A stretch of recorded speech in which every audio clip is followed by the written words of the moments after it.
ئەوەی لەکرێمە خۆش بۆ ساڵەکە پێشترە من مشکلم لەگەل لەبەرکردنی هەبوو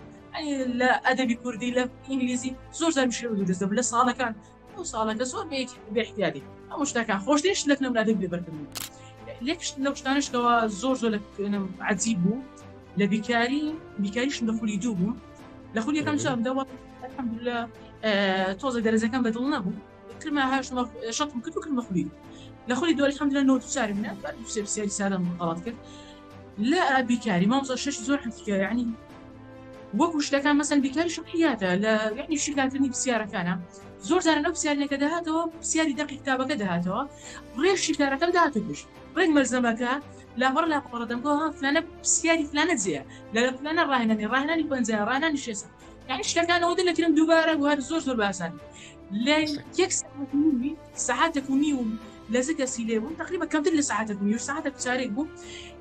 پەند 43 پرسیارم جواب دەدەم 43 پرسیاری بزاری کە خەڵک زۆر یعنی تەڵەبە مشکلەی لەوانە بوو کات بەشی نەدەکرد یعنی بەخۆی سەراحەتەن وایە ئەمە بە یەک ساعات و چارێکی 43 پرسیاری بزاری جواب داوە بەس حەفت پرسیارمە حەفت پرسیارم و 2 ساعات قسوورمە بە کەیفی دڵم تەماشا ئەولانەکە تەڵەبە مشەوەش بوونە فلانی و هەلێکە پرسیاری هەلەکەم مامۆستا ئەومانەوە بینە مامۆستا و پرسیارانە قورس ئەوە چییە زۆر حەفت پرسیارمەوە الحمدلله ئەو دەرەجەکە دەمیسی ناش يعني ما مصيبة رسمنا الحمد لله لامتحاني كردي عربي إنجليزي وهروها بكاري زاد مثلا أو لقرز إندزاني عفوا أو درسنا هذا شيء لبر كردن بو أدبيات بو إبصول بو أو شتانا زيادة لبر كردن بو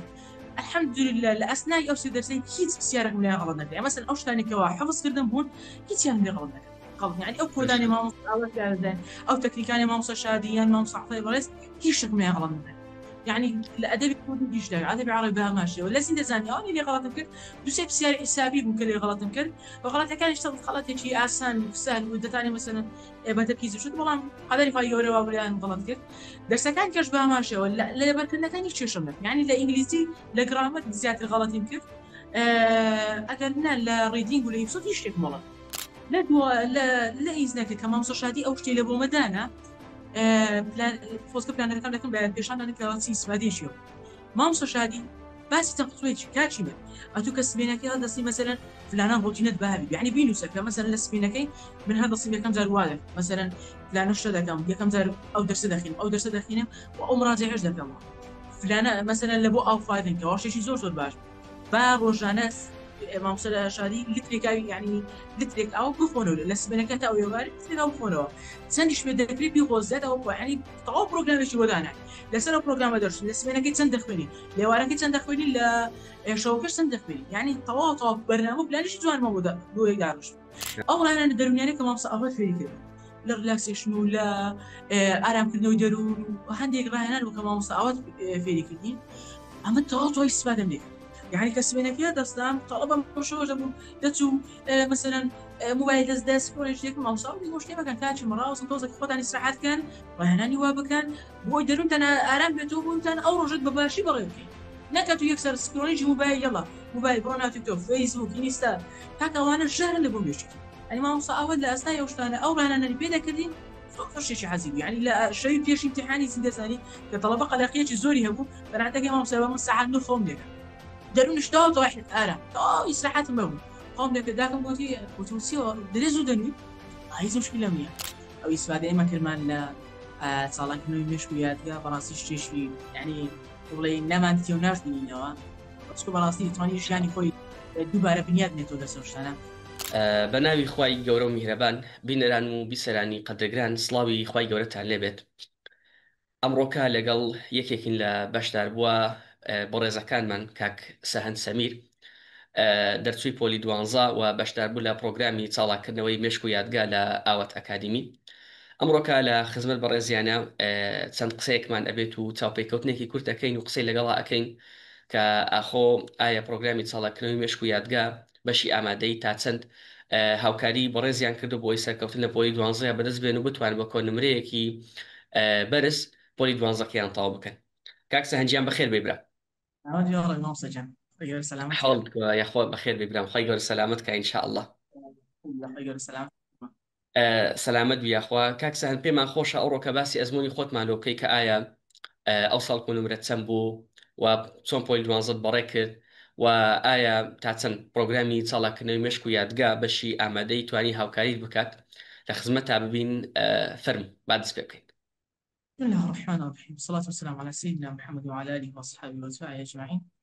طبعا لسوشيال ماموسي ورسا كانوا درفتين بيدين بروجرام صالك من سهل سمير وبكر بجداري بروجرام صالك من مش بيادة بشي أما داي جروبي حفلم ئێمە لەسەرەتا هاوین بەشداریمان کرد واتە هاوینی خۆمەلەکردنی پۆلی دوازە وەکە کرد یعنی زۆر بێ خوێندکارەکان بەشداری خولی هاوینەوە و فلان فیسارە و فلانە مامۆستا ئەمن بەڕاستی ئەو شتانەم نەکرد هەندێک شتم خیل لە ماڵەوە بەڵام زۆر شتوانە بوو بەڵام یەکسەر دەستم کرد بە کەزانی پرۆگرامێکی وا هەیە و کەەوە مەسەرەن مشک و یاگە لە پێش دەبات و هەروە لە بۆ دەرسەکان زۆر باشە و لێ بە پێویستم زانی کە بەشداری بکەم و الحەمدولله بە فەزلی خۆی گەورە کۆنمرم 87 بوو بەخوی يعني خولی یەکەم و خولی دووەم لە هەردوو خود دەرسمە بوو امتحانم هەمووە وأنا استفادني أما كرمان لو خلي شتي زور باش مثلا أسي تركيز لنا امتحاني وهروا تركيزي روجانا ما نبغى خيندنو أو واتباتني كده ما أدري يعني بنا حق طلبة زور بيزار لو لوازمك يعني واتبا كان زور بيا ما مستا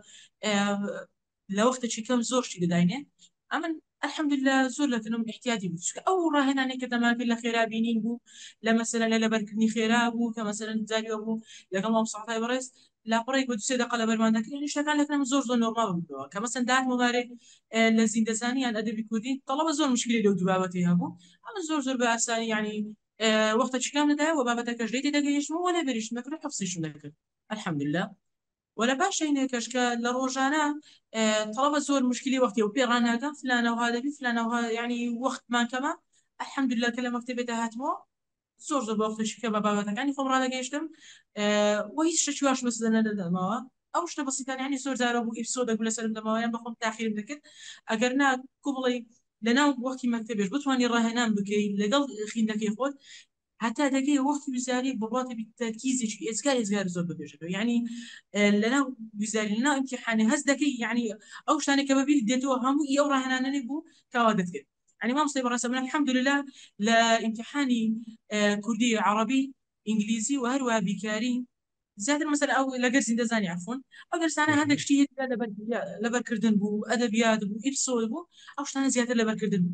الحمد لله لأثناء أو سيدرسي هيت سيارة ولا غلط نكري مثلا أو شتاني كوا حفظ كردن بون هيت يعني غلط نكري غلط يعني أو كوداني ما مصر أو تكنيكاني ما مصر شاديان ما مصر عطيه بريس هيش ما غلط نكري يعني الأدب يكون يجيش له أدب عربي بها ماشي ولا زين دزاني أو اللي غلط نكر دوسي بسيارة حسابي ممكن اللي غلط نكر وغلط كان يشتغل خلط شيء آسان وسهل وده مثلا بتركيز وشد والله قدر يفاي يوري وابليان غلط كر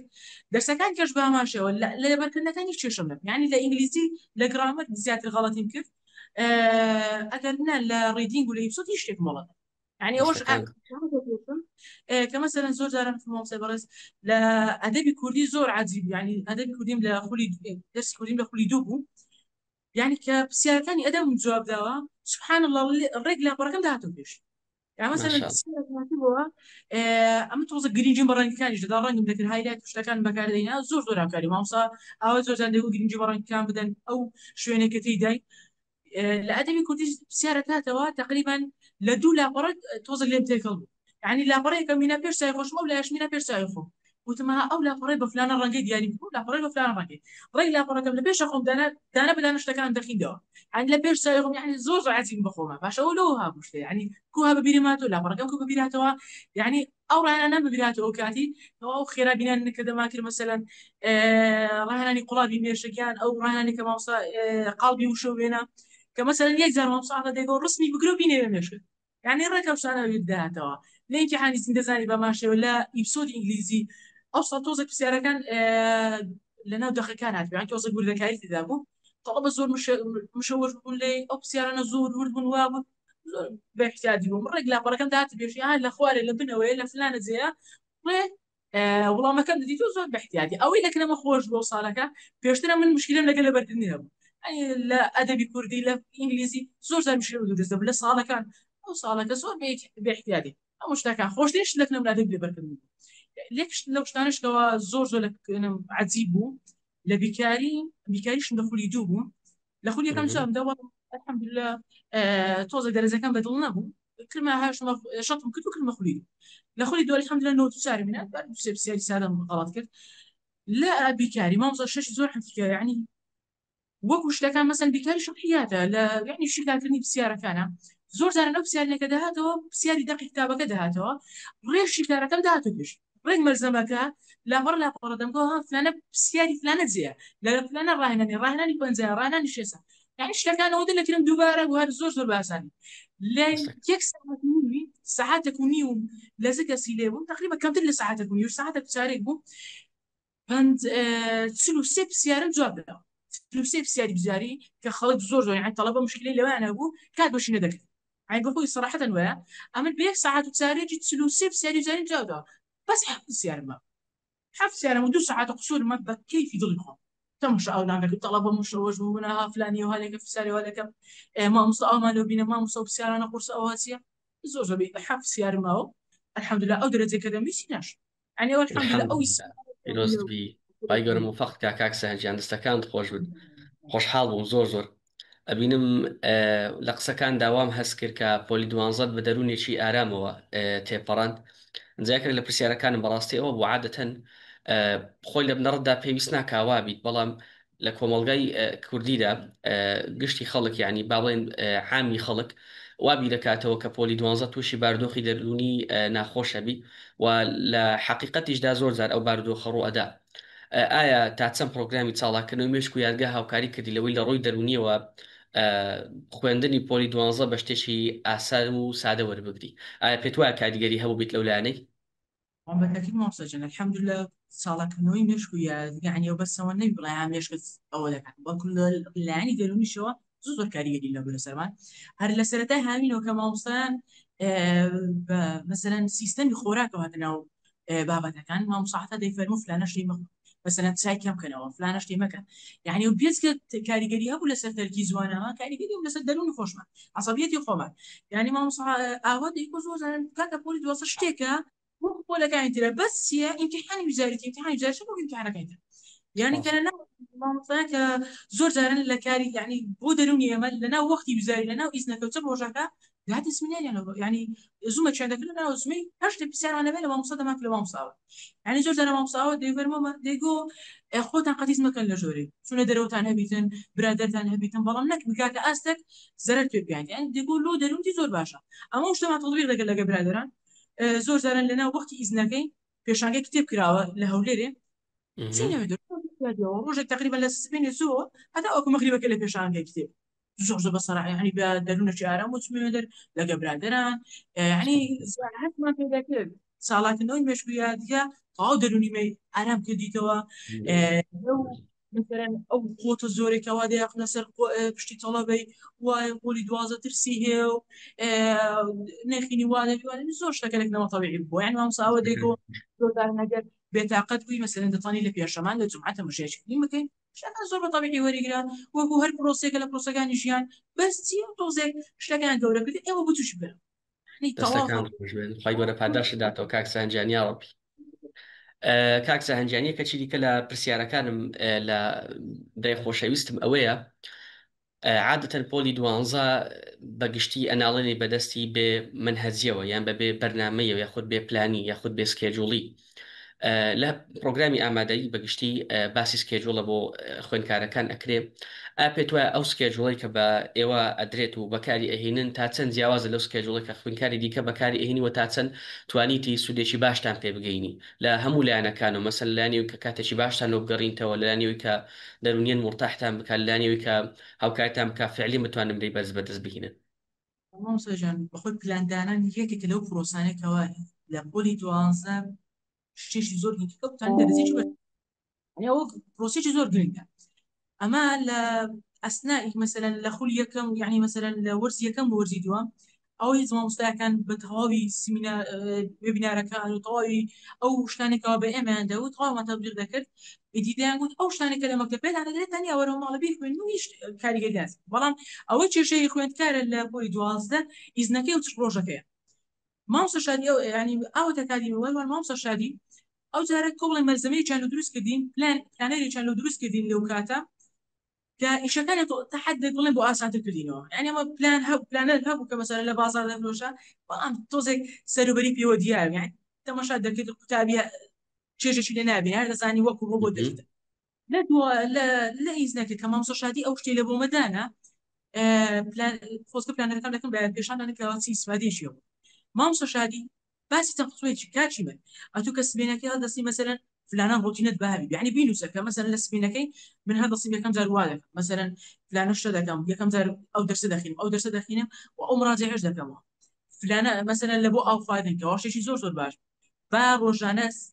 مامۆستا شادی لترێکاوی ینی لترێک ئەو بخۆنەوە لە سبێنەکە تا ئەوێواری ئەو بخۆنەوە چەندیش پێ دەکرێت بیخۆزیات ئەو ینی تەواو پرۆگرامێکی بۆدانای لەسەر پرۆگرامە دەرس لە سبێنەکەی چەند دەخوێنی لێوارەکەی چەند دەخوێنی لە شەوکەش چەند دەخوێنی ینی تەواو بەرنامە پلانیشی جوانمە بۆ داڕش لە ئەسنەوە داوەرە کە ئەتوو مەسەرەن ئەو ڕقم تەواو کرد باش لە ڕۆ ئیسفادە کرد گەشتی بەس شتێ ئایا گەشتی و ئاستێکەوە خۆت دەدویستە ڕۆژەی یاخود غەڵەتیەکە بوو یان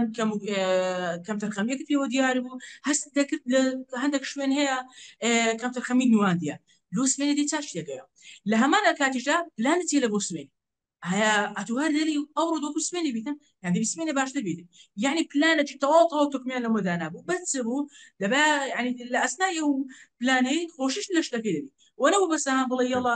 وەکو ڕۆبۆتێک ئیش بکەین نا یعنی خۆشی دەدید و لە ئەسنای ئەو شتانە مامۆستا ینی دەتوانانی مەسەڵەن ڕاهێنانیش بکەی لەگەڵ ینی شوێنێکمانە بوو لە پلانەرەکە ڕاهێنانکردن بوو مەسەڵەن ئەو ڕۆژانە دەتوانین مەسەڵەن سێسوار ڕاهێنان بکەی لەگە دەرسەکانە لە سبێنەکە ڕاهێنانێک بکەی لێوارەکە ڕاهێنانە بکەی ڕاهێنانە دەرونیەکان کە ئەوانە زۆر پێویست یم لە ڕاهێنانە دەرونیەکان بیرم چۆی باسکەم کە کاریگەریم لەسەر دەرونیمە ئەو ڕاهێنانە دەرونیانەی کە مامۆستا ئەوە فێری کردن لە ریلاکسیشن و لە ئارامکردنەوەی دەروون و هەندێک ڕاهێنان بوو کە مامۆستا ئەوەت فێری کردین ئەمە تەواو ئیسفادەم لێ کرد يعني كسبينەکە دەستام تەڵەبە شۆژ دەبوو دەچوو